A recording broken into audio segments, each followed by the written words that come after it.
그들이 소리를 높여 다시 울더니 오르바는 그의 시어머니에게 입맞추되 룻은 그를 붙쫓았더라. 나오미가 또 이르되 보라 내 동서는 그의 백성과 그의 신들에게로 돌아가나니 너도 너의 동서를 따라 돌아가라 하니 룻이 이르되 내게 어머니를 떠나며 어머니를 따르지 말고 돌아가라 강권하지 마옵소서. 어머니께서 가시는 곳에 나도 가고 어머니께서 머무시는 곳에서 나도 머물겠나이다. 어머니의 백성이 나의 백성이 되고 어머니의 하나님이 나의 하나님이 되시리니 어머니께서 죽으시는 곳에서 나도 죽어 거기 묻힐 것이라. 만일 내가 죽는 일 외에 어머니를 떠나면 여호와께서 내게 벌을 내리시고 더 내리시기를 원하나이다 하는지라. 나오미가 룻이 자기와 함께 가기로 굳게 결심함을 보고 그에게 말하기를 그치니라. 이에 그 두 사람이 베들레헴까지 갔더라. 베들레헴에 이를 때에 온 성읍이 그들로 말미암아 떠들며 이르기를 이가 나오미냐 하는지라. 나오미가 그들에게 이르되 나를 나오미라 부르지 말고 나를 마라라 부르라. 이는 전능자가 나를 심히 괴롭게 하셨음이니라. 내가 풍족하게 나갔더니 여호와께서 내게 비어 돌아오게 하셨느니라. 여호와께서 나를 징벌하셨고 전능자가 나를 괴롭게 하셨거늘 너희가 어찌 나를 나오미라 부르느냐 하니라. 나오미가 모압 지방에서 그의 며느리 모압 여인 룻과 함께 돌아왔는데 그들이 보리추수 시작할 때에 베들레헴에 이르렀더라. 네, 오늘 함께 말씀 나누도록 하겠습니다. 함께 나눌 말씀은 충성이라는 제목으로 함께 말씀을 나누도록 하겠습니다. 예전에 어떤 그 결혼식 첨축장에 이런 글귀가 써 있었다고 합니다. 몇 번을 읽어도 좋은 책처럼 매일 듣고 싶은 노래처럼 평생 가까이에서 서로 감탄하며 살겠습니다 라는 결혼의 청첩장이 있었다고 합니다. 그러니까 자기들의 앞날에 어떤 일이 있을 줄 모르고 이런 걸 적은 거죠, 그죠? 그런데 우리가 이제 서로 살면서 감탄하려면 충성과 사랑이 있어야 됩니다. 내 안에 내 남편을 향한 충성이 있어야 되고 사랑이 있어야 돼요. 그런데 부부간에 이런 충성과 사랑이 지속되는 게 너무나도 어렵고 평생 감탄하면서 살기는 더 어렵습니다. 그러니까 우리가 살면서 감탄을 많이 하나 한탄을 많이 하나 생각을 해보면 사실 감탄보다는 한탄할 일이 훨씬 많은 것 같습니다. 그래서 이제 어느 날 이제 남자 집사님이 이제 그 설교 이제 내용을 가지고 당신의 응답받지 못한 기도는 무엇인가? 라는 제목으로 이제 나눔을 했다라고 해요. 근데 나누면서 뭐라고 얘기하냐면 저는 결혼 전에 현숙한 여인을 얻기를 위해서 기도했다는 거예요. 그러니까 믿음도 당연히 보았지만 외모도 준수하기를 바라면서 기도를 했다는 거죠. 그런데 구체적으로 얘기하지 않고 뭐라고 얘기를 끝맺었냐면 응답이 되지 않았다 이렇게 얘기를 했어요. 그러니까 아내와의 결혼을 응답받지 못한 기도라고 겁도 없이 대놓고 얘기를 한 거죠. 그러니까 이 얘기를 이제 들은 아내가 이제까지 나는 부부로 산 것이 아니라 노동자로 살았다고, 내가 언제 사랑받고 살았냐라고 하면서 이혼을 선언하고 이제 부산행 열차를 타고 가출을 했어요, 그 길로. 근데 감사하게도 15시간 만에 이제 회개하고 돌아왔다고 합니다. 그러니까 이런 거죠. 그러니까 같이 교회를 다니고 같은 믿음을 가지고 같은 길을 걸어가도 부부간에 충성하는 게 너무 어려워요. 그 사람만 붙잡고 그 사람만 바라보면서 가는 건 거의 기적에 가깝습니다. 그러면 하물며 여러분 부부간에도 이러는데 고부간에는 이게 가능하겠습니까? 여러분은 고부간에 어떻게 충성하십니까? 여러분 고부가 서로 충성하고 사랑하고 살기는 저는 아직 제 주변에서는 거의 못 본 것 같습니다. 그러니까 젊은 날 고된 시집살이 때문에 남편과의 사랑이 좌절됐다는 어떤 집사님은 그 남편에게 쏟는 사랑 대신에 아들에게 애정을 쏟았다고 해요. 그런데 이렇게 됐던 이유가 뭐냐 하면 고부간의 갈등이었다고 해요. 그러니까 그 어머니가 새로운 아들의 사랑을 허락을 안 하는 거예요. 용서를 안 하는 거죠. 그런 아들이 결혼해서 며느리가 새로운 경쟁자가 되니까 내적 투쟁이 끊이지를 않았다는 겁니다. 그런데 요즘에는 요즘 며느리는 옛날 며느리가 아니죠. 그러니까 가만히 안 있습니다. 요즘에는 시어머니도 예전 시어머니가 아니고요, 얼마든지 며느리에게 당하는 시어머니가 될 수 있어요. 그러니까 그런데 지금 우리가 보고 있는 룻과 나오미 사이에는 이상하죠. 고부간에 굉장히 아름다운 관계, 그 이상을 보여주는 충성과 사랑이 있어요. 가장 어려운 관계인데 가장 깊은 충성이 있는 거예요. 그러면 오늘 도대체 이 충성이 어디에서 오는 것인가? 그럼 충성은 무엇인가? 그것을 한번 우리 살펴보도록 하겠습니다. 첫째로 충성할 수 없는 7가지 이유가 있었어요. 14절입니다. 그들이 소리를 높여 다시 울더니 오르바는 그의 시어머니에게 입맞추되 룻은 그를 붙쫓았더라. 여러분, 여기서 붙쫓았다라는 단어는 굳게 결합하다, 붙들고 늘어지다라는 의미가 있어요. 그런데 이게 성경을 보면요, 관계에서, 좋은 관계에서 여러분 이런 의미로 쓰이는 이 단어들이 굉장히 많이 있습니다. 부부가 이제 연합해서 한 몸을 이룬다라고 할 때 그 한 몸을 이룬다라는 말의 뜻이 뭐냐면 악교풀로 딱 붙인다라는 말이에요. 그러니까 언제나 좋은 관계에는 뭐가 있냐면 굳은 결합이 있는 거예요. 붙들고 늘어지는 접착력이 있는 거예요. 여러분, 남녀의 관계, 하나님과 백성의 관계에서 뜻을 같이 하여 전심으로 딱 붙어서 따랐다라는 거예요. 여러분, 룻이 진심으로 전심으로 인격적으로 시어머니 나오미를 따른 거예요. 그러니까 이런 거죠. 어머니가 물려줄 재산이 있어서가 아니에요. 어머니가 나에게 물려줄 뭔가가 있어서가 아니에요. 좀만 참으면 좋은 날이 올 거라는 보장이 있어서가 아니에요. 그런데 인격적으로 따랐어요. 여러분, 15절입니다. 나오미가 또 이르되 보라, 내 동서는 그의 백성과 그의 신하들에게로 돌아가나니 너도 너의 동서를 따라 돌아가라. 여러분, 인격적으로 생각을 해보면 룻은 오르바와 똑같아요. 나오미를 절대로 따라갈 수가 없는 상황이었습니다. 여러분, 나오미도 룻이 나와 함께 가면 고생길이 훤하다는 걸 알았어요. 그래서 동서가 돌아갔으니까 너도 돌아가라고, 너도 가라고 그렇게 권유를 하는 거예요. 여러분, 근데 이게 합리적인 권유예요. 왜냐하면 룻이 충성하지 않아도 되는 이유가 7가지나 있었기 때문이에요. 그러면 그 이유가 뭐냐? 첫째, 시어머니를 안 따라간다 한들 잘못이 아니에요. 죄가 아니에요. 여러분, 남편이 죽으면 당시에는 자기가 살던 고향으로 돌아가는 것이 당시의 관행이었어요. 죄가 아니라는 거죠. 그 누구도 상황이 이렇게 되면 죄책감 없이 다 돌아갔습니다. 둘째로, 나오미는 따라가기에는 너무 가난해요. 여러분, 고향에 가면 젊은 룻이 혼자서 나오미를 부양해야 돼요. 그러니까 룻이 혼자 이제 그 과부로 살기에도 힘든데, 여러분, 나오미가 룻에게 힘을 보탤 수 있냐? 그렇지 않아요. 이미 늙어버렸기 때문에 이 룻은 시어머니를 등에 지고 가야 되는 상황이에요. 살 곳도 없고 기댈 곳도 없어요. 셋째로, 룻은 모압 족속의 이방인이었어요. 여러분, 당시에 모압인은 유대인에게 개만도 못한 취급을 받았습니다. 그래서 룻이 만약에 그 유다 땅으로 간다라고 하면 그녀는 심각한 인종차별을 각오해야 돼요. 그리고 네 번째로, 나오미에게서 나올 아들도 없고 룻이 이방 여인이기 때문에 재혼은 꿈도 못 꿔요. 아니, 누가 모압 여자랑 결혼을 해주겠어요? 누가? 따라가면 그냥 평생 혼자 살아야 될지도 몰라요, 그 젊은 처녀가. 여러분, 다섯째로, 나오미는 축복이 따르는 사람이 아니었어요.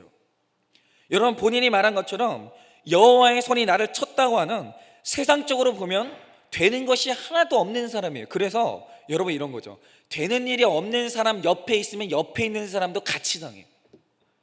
그래서 떠나는 게 상책인 거죠. 여러분, 여섯째로, 룻에게는 굳이 따라가야 될 명분이 없었어요. 여러분, 남편도 자식도 없는 이 가정을 누구를 위해 지키겠어요? 뭐 때문에? 아니, 이 가정을 지켜야 될 이유가 뭐가 있어요, 룻이. 마지막으로, 7번째로, 나오미는 영적으로도 존경받을 만한 사람이 아니었어요. 그러니까 이런 거죠. 육적으로 가진 게 아무것도 없으면 영적으로라도 풍성하면 되는데 영적으로도 완전히 무너진 사람이었어요. 여러분, 먹고 살겠다고 믿음을 저버리고 모압에 가서 이방 여인을 며느리로 삼았던 사람이에요. 하나님 말씀과는 아무 상관없이 살았던 사람이에요. 여러분, 이렇게 이 7가지를 보면 룻에게는요, 나오미를 붙쫓을 이유도 충성할 이유도 전혀 없어요. 여러분, 부모가 훌륭해서, 부모가 존경스러워서, 나한테 너무 잘해주고 흠이 없어서 충성한 것이 아니라는 거죠. 이 충성은 이유가 없는 충성이에요. 여러분, 나오미가 룻에게 뭘 해줬습니까? 해준 게 없어요. 뭘 해줬어요? 도리어 그냥 내가 이분을 쫓아가면 모시고 살아야 돼요. 그래서 따르기는커녕 충성할 수 없는 이유가 쌓였는데도 충성하는 거예요. 그래서 이 충성이 우리가 주목해 봐야 되는 거예요. 이 충성을. 여러분, 우리도 그렇습니다. 하나님을 믿으면서도 하나님께 충성하라고? 하나님이 나한테 뭘 해줬는데? 그게 바로 우리의 주제가예요. 아니, 교회가 나한테 뭘 해줬는데 내가 교회에 충성을 해야 되는데, 내가 뭐 때문에 교회에 목을 매야 되는데. 여러분, 이게 우리의 노래입니다. 여러분, 예수님을 믿어서 내가 잘된 게 뭐가 있냐고. 그래서 충성할 수 없다고 해요. 여러분, 결혼에 충성하고 싶어도 충성할 수 없는 이유가 수백 가지고 사랑할 수 없는 이유는 수천 가지예요. 내가 왜 내 남편을 사랑해야 되는데요? 아니, 내가 왜 내 아내를 마지막까지 책임져야 되는데요? 이 여자 이 남자가 나한테 뭘 해줬는데? 여러분, 우리가 헤어질 만한 이유는 수천 가지예요. 여기에서 룻이 충성할 수 없는 이유를 7가지 꼽았는데, 여러분 더 찾아보면 더 없겠습니까? 더 있죠. 맘먹고 찾자고 하면은 룻하고 시어머니하고 헤어질 이유가 수천 가지예요. 여러분, 이래저래 우리는요, 충성할 수는 없는 이유가 넘쳐나요. 그래서 오늘 적용 질문 한번 드려볼게요. 내가 하나님께, 가정에, 교회에 충성하지 못할 이유는 무엇입니까? 요거를 솔직하게 한번 적어보세요. 남편한테 오늘이라도 충성하지 못할 이유가 뭔가? 아내에게 충성하지 못할 이유가 뭔가? 그럼 나는 또 교회에 충성하지 못하는 이유는 뭔가? 하나님께 충성하지 못하는 이유가 뭔가? 한번 정직하게 생각을 해보고 한번 적어보세요. 두 번째로, 그럼에도 충성할 수밖에 없는 이유가 있다라는 거예요. 16절 17절입니다. 룻이 이르되 내게 어머니를 떠나며 어머니를 따르지 말고 돌아가라 강권하지 마옵소서. 어머니께서 가시는 곳에 나도 가고 어머니께서 머무시는 곳에서 나도 머물겠나이다. 어머니의 백성이 나의 백성이 되고 어머니의 하나님이 나의 하나님이 되시리니 어머니께서 죽으시는 곳에서 나도 죽어 거기 묻힐 것이라. 만일 내가 죽는 일 외에 어머니를 떠나면 여호와께서 내게 벌을 내리시고 더 내리시기를 원하나이다 하는지라. 아멘. 여러분, 우리가 방금 읽은 이 룻의 고백에서 주목해야 될 게 뭐냐면, 어머니의 하나님이 나의 하나님이 되셨다라는 고백이에요. 여러분, 룻이 그동안 이게 결혼해서 어머니 곁에 살면서 어머니 나오미의 삶을 가만히 지켜봤을 거 아닙니까? 다 봤을 거예요. 잘못된 판단으로 이방 모압까지 와서 망했어요. 그런데 그녀가 이 어머니에게서 하나 본 게 있어요. 남은 것 하나. 그게 뭐냐? 나오미가 실패의 자리에서 진실하게 회개하는 모습을 봤어요. 나오미의 고통과 고백을 통해서 하나님을 향하는 그 믿음을 보고 그 하나님을 믿고자 하는 마음이 룻에게도 생겼어요. 여러분, 믿음은 내가 충성할 수 없는 모든 이유를 다 불식시켜요. 믿음은 그런 거예요. 믿음은 논리를 뛰어넘어요. 믿음은 상황을 뛰어넘어요. 믿음은 모든 것을 뛰어넘는 거예요. 여러분, 나오미가 부족해도 충성할 수 없는 사람이어도 하나님에 대한 믿음이 있었기 때문에 충성으로 넘어갈 수 있었던 거예요. 믿음이 그걸 가능하게 하는 거죠. 여러분, 나오미의 하나님이 룻의 하나님이 되는 순간 죽음에 이르는 충성을 할 수 있는 거예요. 여러분, 이것이 바로 신앙의 아름다움이에요. 여러분, 이것이 바로 영적인 힘이에요. 여러분, 세상과 상황과 논리적으로는 충성의 동기를 발견할 수 없지만 믿음이 마지막에 우리의 충성의 이유를 불어넣어 주는 거예요. 여러분, 어머니의 하나님이 나의 하나님이 되니 종교가 바뀌었어요. 그리고 어머니의 백성이 나의 백성이라고 나라를 바꿨어요. 언어가 다른데 언어를 극복하고 따랐어요. 여러분, 이것이 바로 죽음에 이르는 충성이에요. 그런데 우리가 흔히 하는 말이 뭡니까? 이런 거예요. 어머니는 좋은데 어머니 주변 사람이 싫어요. 목사님은 좋은데 목사님 주변 사람이 싫다고. 우리가 남편한테도 하는 말이 뭡니까? 아내한테도 하는 말이 뭡니까? 당신은 좋아. 당신은 좋은데 당신 가족들이 마음에 안 든다고. 여러분, 이런 게 충성이 아니에요. 이거는 믿음과 전혀 상관없는 사랑이에요. 여러분, 하나님을 믿는 믿음으로 하나가 될 때 나머지는 저절로 충성이 되는 거예요. 저절로. 여러분, 하나님을 믿으니 관계가 풀리고 언어도 풀리고 모든 환경이 다 극복이 되는 거예요. 믿음이에요. 여러분, 저는 그런 거 너무나도 많이 맞습니다. 여러분, 뭐 이런 거 있죠. 뭐 부부간에 자기들끼리는 싸울 일이 별로 없어요. 그런데 부부간에 싸울 때 꼭 뭘로 싸우는지 아십니까? 친정 아니면 시댁 일로 싸워요. 부부간에 자기 일로 싸우는 게 아니라 자식 일로 싸워요. 직장 일로 싸워요. 여러분, 그런데 이 모든 싸울 이유들 가운데서 같은 말씀을 듣고 같은 회개를 하잖아요. 그럼 그 모든 게 풀리고 언어가 말이 통하면서 그 모든 싸울 수밖에 없는 이유가 충성으로 넘어가지는 거예요. 여러분, 신명기 5장 16절에는 너는 내 하나님 여호와께서 명령한 대로 내 부모를 공경하라. 그러면 내 하나님 여호와가 내게 준 땅에서 내 생명이 길고 복을 누리리라 라고 기록되어 있어요. 여러분, 제가 이거 봤어요. 효라는 것은 진짜 하나님 모르고는 할 수 없어요. 여러분, 자녀들이 사랑은 무조건 내리사랑하는 사랑이거든요. 올라가는 사랑은 거의 없어요. 여러분, 사랑이 거슬러 올라갈 수 있는 줄 아십니까? 언제나 거슬러 올라가는 어떤 충성이 있을 때는 이유가 있어요. 재산이 있든가, 아니면 부모가 나한테 보여준 카리스마가 있든가, 내 앞길을 열어줄 수 있는 힘이 있든가. 제가 봤을 때 여러분, 그 순수한 효 자녀들에게 별로 없습니다. 여러분, 효라는 것은 하나님 모르면 할 수 없는 거예요. 여러분, 혼자 된 어머니가 불쌍해서 가여워서요, 여러분 그렇게 섬기잖아요. 오래 못 갑니다. 여러분, 도덕과 윤리를 훨씬 뛰어넘는 것은 믿음이 있어야 돼요. 여러분, 예수를 잘 알아야 사람에게도 헌신할 수 있는 거예요. 여러분, 하나님은 우리에게 부모라는 역할에 신성함을 허락하셨습니다.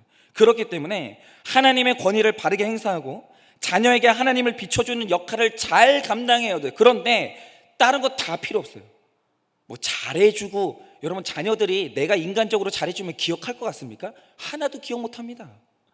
제 경우가 그래요. 저희 부모님이 저한테 얼마나 헌신했겠어요. 저 때문에 저희 부모님이 얼마나 많은 손해를 보고 얼마나 많은 절제를 했겠어요. 기억 하나도 안 나요. 오직 기억나는 거 원망할 것밖에 기억이 안 나요. 여러분, 그런데 저희 부모님이 노후 대책을 잘했어요. 이유가 뭔지 아십니까? 하나님 물려줬어요.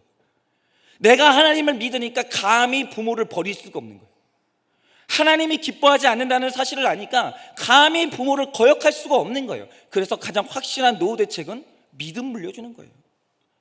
여러분, 하나님 모르는 자식은요, 부모 절대 공경하지 못합니다. 그리고 부모도 자식을 사랑할 수 없어요. 여러분, 자녀에게 존경받는 부모가 되려면 부모가 삶으로 믿음을 남겨줘야 돼요. 가르친 게 남는 게 아니라 보여준 게 남는 거예요. 여러분, 주 안에서 내가 순종하고 충성하는 모습을 보여줘야 되는 거예요.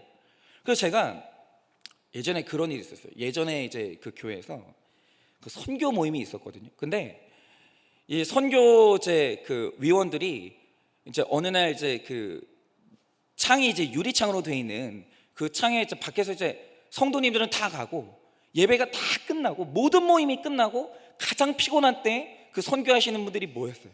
그래서 선교사님을 위해서 그분들이 몇몇이 둥글게 앉아가지고 막 기도를 하고 있는데, 제가 그때 봤던 게 뭐냐면 자식들이 창문 너머로 그 부모의 모습을 보고 있는 거예요.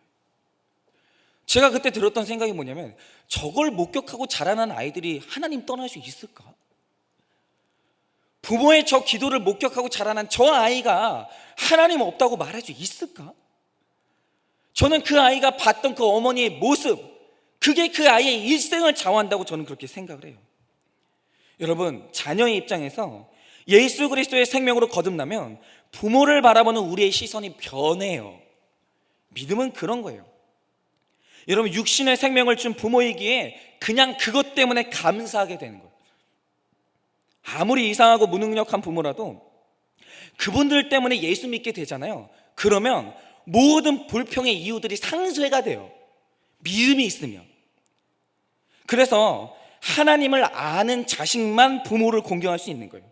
여러분, 게으른 부모, 강박이 있는 부모, 폭력을 쓰는 부모, 내다버리는 부모라도 나를 낳아주셨기 때문에 구원받았으니 감사할 수 있는 게 믿음이에요. 저는 그런 고백을 많이 들었어요. 여러분, 김희아 씨라는 한 평범한 주부가 이 TV에서 나눈 강의가 화제가 된 적이 있어요. 제가 이분을 지난 교회에서 실제로 뵌 적이 있거든요. 강사로 왔기 때문에. 참 그 외모가 여자로서 굉장히 많은 이 고통을 당했을 만한 외모로 굉장히 좀 상했어요. 그런데 이게 강의가 아니고 하나님의 은혜가 녹아있는 한편의 간증인 거예요. 여러분, 김희아 씨는 선천적인 안면 기형과 상악동 암 때문에 얼굴이 일그러지고 한쪽은 함몰이 됐어요. 거기다 그러니까 함몰만 된 게 아니고 여기 반쪽은 아예 태어날 때부터 빨간 반점이 있어요. 그래서 태어날 때부터 얼굴 한쪽이 점으로 덮여 있었기 때문에 놀림을 굉장히 많이 받았고 외적으로 내적으로 상처가 굉장히 많은 분이었다고 해요. 근데 거기에 이 얼굴에 암이 생긴 거예요. 원래 반점도 있었는데 암이 생긴 거죠. 그래서 수술을 한 이후에는 기형 때문에 사람들의 시선과 상처를 받았지만 자기를 무시하고 멸시하는 그들을 원망하기는커녕 오히려 그들에게 벌을 주지 말라고 기도했다고 해요. 그런데 이분이 신기하게 결혼을 했어요. 그리고 딸 둘을 낳았는데 딸들 사진을 보여주셨거든요. 그런데 딸들이 얼마나 예쁘게 생겼는지 이 젖을 물리면서 이 아이의 얼굴을 보면서 자기 얼굴을 봤다는 거예요. 그러면서 이제 들었던 생각이 뭐냐면, 내 엄마도 나에게 이렇게 젖을 물렸겠지. 엄마가 딸을 예뻐하는 것처럼 엄마가 나도 예뻐했겠지. 그 생각이 딸을 키우면서 계속 들었다는 거예요. 그런데 시집살이가 고된 시절에 안면기현인 딸을 낳고 키운다는 게 우리 엄마가 얼마나 힘들었을까. 이런 딸을 낳았을 때 엄마가 얼마나 구박을 받았을까. 그 생각을 하니까 엄마가 나를 보육원에 보낼 수밖에 없었던 것이 이해가 되더라는 거예요. 이해가. 그리고 보육원에서 잘 지내고 잘 자란 것이 하나하나 감사하기 시작하는 거예요. 그래서 어느 날은 어떻게 기도했냐면 낳아주신 부모님께 너무 감사하다고, 잘 지내라고 그렇게 부모의 축복을 빌어주면서 기도할 수 있었다는 거예요. 그래서 그때 이제 TV에 두 딸이 같이 출연했는데 딸들이 엄마가 부끄럽지 않다는 거예요. 그래서 학부모 모임이 있을 때 제가 어릴 때 그런 기억이 나거든요. 제 친구 중에 한 명이 엄마를 학교를 죽어도 못 오게 하는 거예요. 아무도 엄마를 본 적이 없어요, 걔 엄마를. 근데 졸업식 날 왔는데 이유가 뭐였었냐면 이 어머니가 얘를 늦둥이를 낳은 거예요.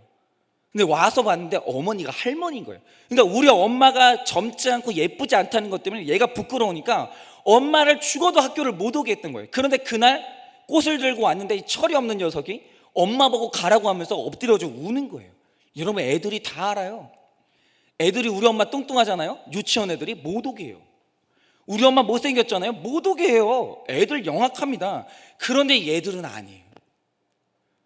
엄마를 그렇게 사랑해요. 학교 모임에 꼭 엄마를 오게 하고 김희아 씨도 빠지지 않고 참석해요. 왜 그러냐면 딸들이 엄마를 부끄러워하지 않는 거예요. 여러분, 그런데 하나님을 믿는다고 하면서 부모가 하나님을 창조주로 인정하고 내 구원에 대해서 100% 확신한다면 그런 원망할 수 없는 거예요. 부모가 나를 낳아준 이 한 가지 때문에 내가 구원받았는데 그거 하나만으로도, 그 믿음으로도 모든 것이, 모든 원망의 이유가 뛰어넘어지는 거예요. 여러분, 부모로 인한 상처, 원망의 해결이 안 되는 이유가 뭐냐면 내가 하나님을 못 만나서예요. 나를 향한 그분의 주권을 인정을 못하는 거예요. 내 구원에 대한 확신이 없는 거예요. 여러분, 사람의 사랑은 믿을 수 없어요. 여러분, 사람은요, 사랑을 만들 수도 없고 지을 수도 없어요. 그건 내 안에서 보는 거예요. 제 안에서 보는 거예요. 여러분, 저는 제 딸보다 제가 더 귀해요. 제 딸이 타는 듯한 목마름을 아무리 놀아달라고 해도 내가 피곤하면 절대로 그 아이의 그 소원을 만족시켜 줄 수 없어요. 나는 내가 더 소중해요. 나를 낳은 부모도, 내가 낳은 자식도, 피를 나눈 형제도 하나님이 내 하나님이 되지 않으면 그 누구도 사랑할 수 없어요. 기대하지 마세요. 사랑해달라, 사랑하라 말하지 마시고 하나님을 만나게 해주세요. 그게 정답인 거예요. 어머니의 하나님이 내 하나님이 되고 당신의 하나님이 내 하나님이 된다고 고백하는 자만이 사랑하고 충성할 수 있어요. 그 외에는 답은 없어요. 여러분, 18절입니다. 나오미가 룻이 자기와 함께 가기로 굳게 결심함을 보고 그에게 말하기를 그치니라. 여러분, 나오미가 하나님에 대한 룻의 결심을 알았어요. 그래서 그 다음부터 말을 하지 않아도 되는 사이가 됐어요. 말을 그쳤다는 거예요. 여러분, 이제는 말을 그치는 우리가 되기를 원합니다. 이러쿵저러쿵 설명해야 되고, 이러쿵저러쿵 해명해야 되고, 이러쿵저러쿵 설득해야 되고. 여러분, 이게 다 사랑과 충성이 없었어요. 여러분, 이제는 쓸데없는 말을 그쳐도 되는 사이가 되기를 바랍니다. 원망의 말, 의심의 말을 그치는 우리가 되기를 원해요. 굳이 말하지 않아도 서로를 알 수 있는 우리가 되기를 원해요. 여러분, 룻은요, 자신에게 주어진 자유의지를 하나님에게로 돌아가는 신앙적인 기회로 삼았어요. 여러분, 충성이란 돌아가는 거예요. 여러분들이 예수님을 안 믿고 여러분 큐티도 안 하면서 여러분 그러면서 가정에 충성한다고요? 앞으로 우리가 이제 목장을 하게 될 텐데, 여러분 목장 예배에서 지금 목장에서 우리가 서로를 위로하지 않고 서로에게 처방도 받지 않으면서 여러분 우리가 가정에 충성할 수 있다고요? 부모님께 효도한다고요? 올바른 판단을 내릴 수 있다고요? 없습니다. 우리가 실수한 이유가 뭔지 아세요? 공동체가 없기 때문이에요. 말씀이 없기 때문이에요. 여러분, 그래서 결국 남는 것은 믿음이에요. 여러분, 믿음이 모든 것을 가능하게 한다는 거예요. 여러분, 세 번째로 충성은 변명하지 않는 거예요. 19절입니다. 이에 그 두 사람이 베들레헴까지 갔더라. 베들레헴에 이를 때 온 성읍이 그들로 말미암아 떠들면서 이르기를 이가 나오미냐 하는지라. 그렇죠. 떠났던 나오미가 갈 때는 풍성했어요. 남편도 있었죠, 아들들도 있었죠. 갈 때는 풍성했는데 오는데 보니까 행색도 초라하죠. 남편도 없죠, 자식도 없죠. 웬 여자 하나 끌고 오는데 모압 사람이죠. 그러니까 사람들이 나타나자마자 수군대기 시작하는 거예요. 나오미가 왔대, 나오미가 왔대. 근데 여러분, 나오미가 왔대 이 뉘앙스가 환영의 뉘앙스일까요? 아니면 멸시의 뉘앙스일까요? 멸시와 무시의 뉘앙스예요. 꼴 좋다. 자신만만하게 가더니 빈털터리로 왔대. 야, 나오미 왔대. 여러분, 교회 올 때도 이런 시선들이 있어요. 보기 좋게 교회 떠났어요. 근데 다시 돌아와요. 사람들이 수근수근 되는 거예요. 돌아왔대. 망하고 돌아왔대. 질병 걸려서 돌아왔대. 여러분, 이렇게 돌아오는 사람들에게 멸시의 눈길, 멸시의 수군되는 사람들이 있다라는 거예요. 여러분, 처음에 룻기의 등장인물은 6명이에요. 그런데 베들레헴 떡집에 돌아온 사람은 나오미와 룻 딱 2사람인 거예요. 뭐죠? 다 잃어버린 거예요. 여러분, 원어에 보면 그 2사람이라고 정관사가 딱 붙어 있어요. 여러분, 천국에 가는 길에 끝까지 붙어 있는 사람이 2명밖에 없는 거예요. 시작할 땐 그렇게 많았는데 천국 가는 길에 나머지 남은 사람 몇 명인 줄 아세요? 2명이에요. 여러분, 천국 가는 게 왜 쉽지 않은지 아십니까? 이런 멸시와 모멸을 다 견뎌야 되는 거예요. 여러분, 나오미와 롯이 살 길을 찾아 베들레헴에 이르렀는데 온 성읍이 그들 때문에 떠들썩한 거예요. 여러분, 그들은 모든 것을 버리고 죽음에 이르는 충성으로 결심을 하고 돌아왔어요. 그런데 고향 사람들이 반겨주냐? 아니요. 여러분, 우리가 이 강단에 나와가지고 여러분 우리가 간증을 해요. 여러분, 간증하면 사람들이 반겨줄 것 같습니까? 내가 간증하면 사람들이 어쩜 그렇게 회개를 잘하냐고 여러분 칭찬해 줄 것 같습니까? 내가 하나님께 유턴하면 사람들이 나를 우러러 볼 것 같습니까? 절대로 아닙니다. 왜 그런 말 했냐고. 저런 말 하고도 저렇게 뻔뻔하게 고개 들고 다니냐고. 여러분, 그런 사람들이 있어요. 나를 부끄러워하는 사람들이 있어요. 내 간증을 듣고 자기가 수치스러워하는 사람들이 있어요. 여러분, 떠들다라는 말의 의미는 안 좋은 의미예요. 가십거리가 된 거예요. 여러분, 사람들이 나오미가 회개하고 돌아왔는데 잘 먹고 잘 살겠다고 가더니 쫄딱 망했다고. 아들 며느리 다 잃고 며느리 하나 달고 왔다고. 남편 잡아먹었년이라고 이러면서 다 떠들었을 거예요. 여러분, 이 조롱하는 말들을 감당하는 것이 엄청난 고통이었을 겁니다. 여러분, 사연이 많은 나오미예요. 여러분, 남편과 2아들까지 잃고 가진 것도 없이 참담함을 다 경험했어요. 그러나 회개하는 사람들의 특징은 뭐냐? 잘 견디는 사람이에요. 수치를 잘 당하는 사람이에요. 여러분, 언제나 구원에 이르는 사람들의 특징이 뭐냐면 던지는 돌을 잘 맞는 사람들이에요. 여러분, 스데반의 특징이 뭐였습니까? 돌을 던지는데 천사의 얼굴을 잃지 않는 거예요. 여러분, 진정한 회개를 이룬 사람은 사람들의 말을 잘 견뎌요. 잘 들어요. 그리고 잘 인정해요. 그런데 언제나 여러분 회개가 안 되는 사람들이 찌르잖아요. 부들부들 하는 거예요. 혈기를 내는 거예요. 네가 나를 뭘 안다고 그런 식으로 얘기하냐고. 여러분 그렇게 나오는 거예요. 여러분 과부된 사람한테 과부라고 하는데 그게 뭐가 분해요? 뭐가 분해요? 여러분 저 작은 교회 목사잖아요. 작은 교회 목사가 얼마나 무시당하는 줄 아십니까? 좋아하는 사람은 좋아하죠. 그런데 많은 분들이요, 혹시라도 제가 나를 욕심낼까 봐, 혹시라도 그냥 나는 잠깐 그냥 예배드리러 들린 건데 날 보고 등록하라고 할까 봐, 여러분 얼마나 사람들이 저를 경계하는 줄 아십니까? 작은 교회 목사는요 그런 거예요. 여러분 그런데 작은 교회 목사인데 어쩌라는 거예요? 아니, 원래 그런 거예요. 작은 교회 목사는 그냥 그런가 보다 하면 되는 거예요. 아니 망해서 망한 사람한테 망했다고 하는데 뭐가 그렇게 화가 나요? 여러분 하나님 앞에 내 죄를 인정하면서 회개하고 내 삶의 결론인 것을 인정했다면 어떤 말도 견디고 감당할 수 있는 거예요. 회개가 안 되니까 충격받고, 회개가 안 되니까 수치심을 느끼고, 회개가 안 되니까 안 받아들여지는 거예요. 그러면 나오미가 사람들의 말을 어떻게 견뎌냈는지 한번 보겠습니다. 20절에서 21절 말씀이에요. 나오미가 그들에게 이르되 나를 나오미라 부르지 말고 나를 마라라 부르라. 이는 전능자가 나를 심히 괴롭게 하셨음이니라. 내가 풍족하게 나갔더니 여호와께서 내게 비어 돌아오게 하셨느니라.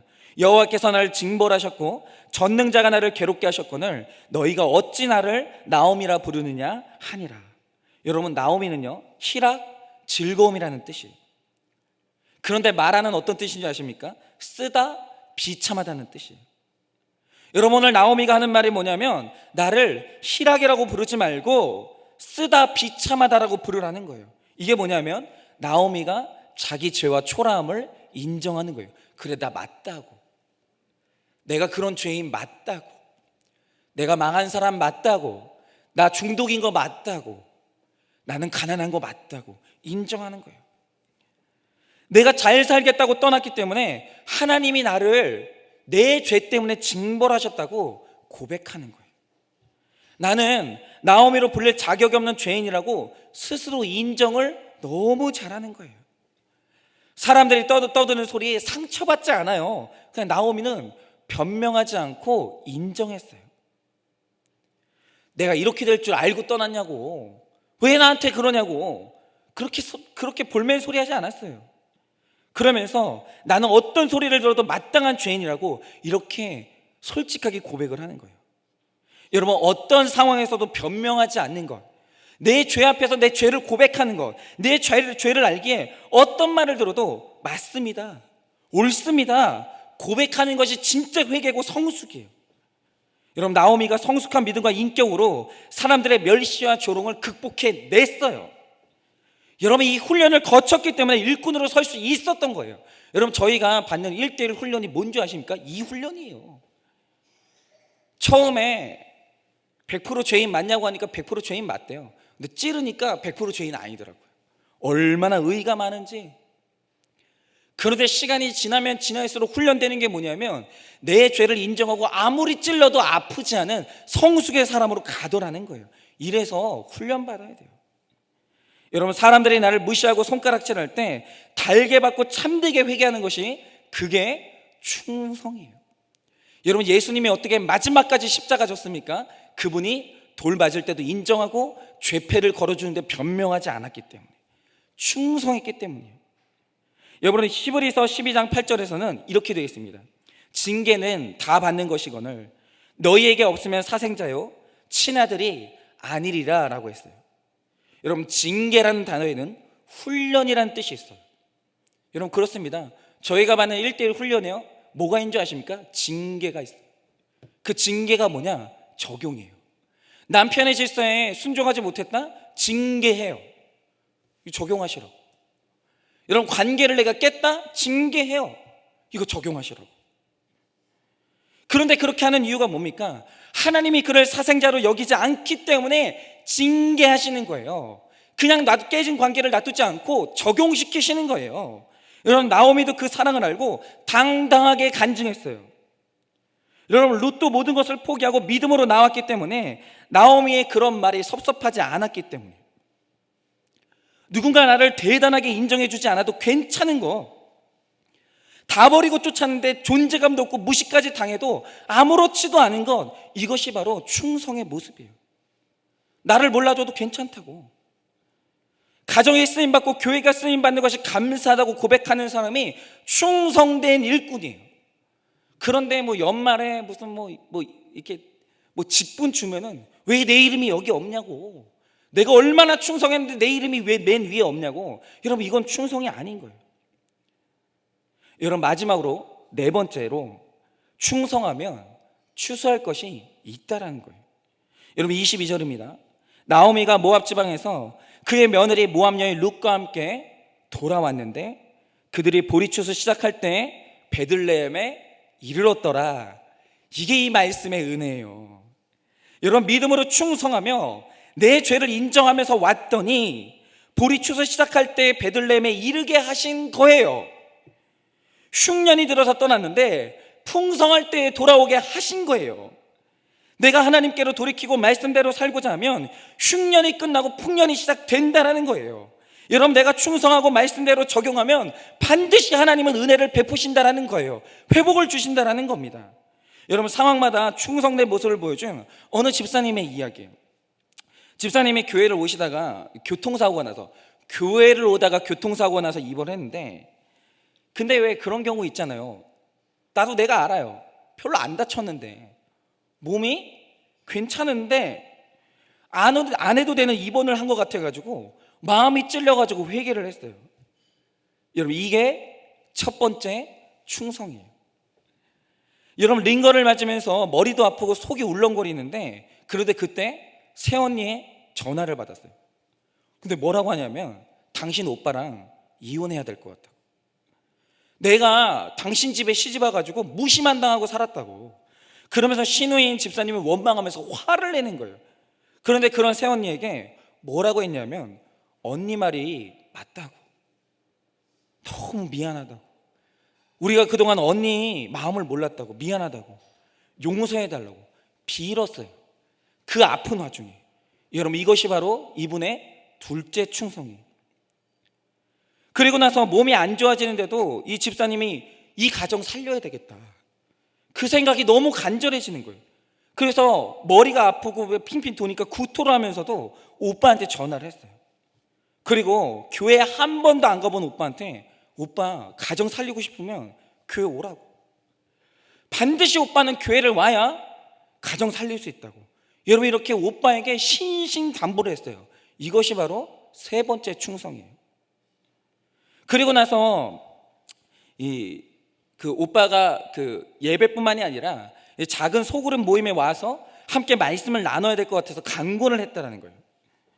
그래서 이분이 그냥 하면 오빠가 안 올 것 같아가지고 직접 오빠를 데리러 갔어요. 그리고 데리고 왔어요. 엄청난 수고를 한 거죠. 이게 뭐냐? 네 번째 충성이에요.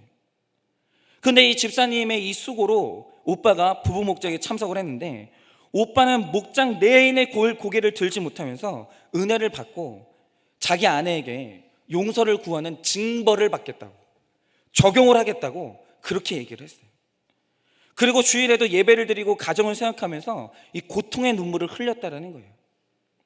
그리고 나서 이제 어떤 일이 생겼냐면, 집사님이 데리러 가지 않았는데도 이제는 자발적으로 수요 예배에 참석을 했어요. 여러분, 이렇게 이 집사님이 구원을 위해서 충성된 일꾼이 되니까 하나님께서 이 가정에 추수를 하게 만드시는 거예요. 교회에는 와보지도 않았던 내 오빠가 은혜 받아서 구원받았고, 새언니의 마음도 누그러졌어요. 그 오빠의 징벌과 이 적용을 통해서. 사고를 당하고 아픈 상황에서도 즉시 충성을 하니까 구원의 추수, 가정 회복의 추수를 허락을 하신 거예요. 여러분, 한 사람의 충성으로 가정을 살려내고 구원의 풍성한 추수의 열매를 맺게 하신 거예요. 여러분, 이렇게 하나님은 모든 충성에 공짜가 없어요. 절대로. 그런 일은 일어나지 않아요. 모든 충성하는 회개의 끝에는 반드시 풍성한 추수가 있다라는 거예요. 여러분, 그러므로 우리 모두가 오늘 말씀에 나온 것처럼 이 룻처럼 하나님 앞에서 순수하고 믿음 가운데 여러분 충성하시기를 바랍니다. 여러분, 마지막으로 적용 질문 드립니다. 내가 충성하고자 마음만 먹어도 흉년이 끝나고 추수하게 하실 것을 믿습니까? 내가 충성함으로 추수한 열매가 있습니까? 여러분, 말씀을 맺겠습니다. 여러분, 우리는 오늘도 충성할 수 없는 이유가 너무 많아요. 저도 제 가정에 충성할 수 없는 이유가 너무 많고, 교회에 충성할 수 없는 이유가 너무 많고, 내 삶에 대해서 충성할 수 없는 이유가 너무 많아요. 그런데 충성할 수밖에 없는 이유는 어머니의 하나님이 나의 하나님이 되시기 때문이라고 그렇게 얘기해요. 하나님 때문에, 믿음 때문에. 여러분, 믿음으로 인한 충성은 변명하지 않는 거예요. 여러분, 변명하지 않고 충성할 때 충성은 반드시 풍성한 추수를 있게 하신다고 합니다. 이렇게 충성의 마지막에서 모두 풍성한 추수를 누리시기를 예수님의 이름으로 축원을 드립니다.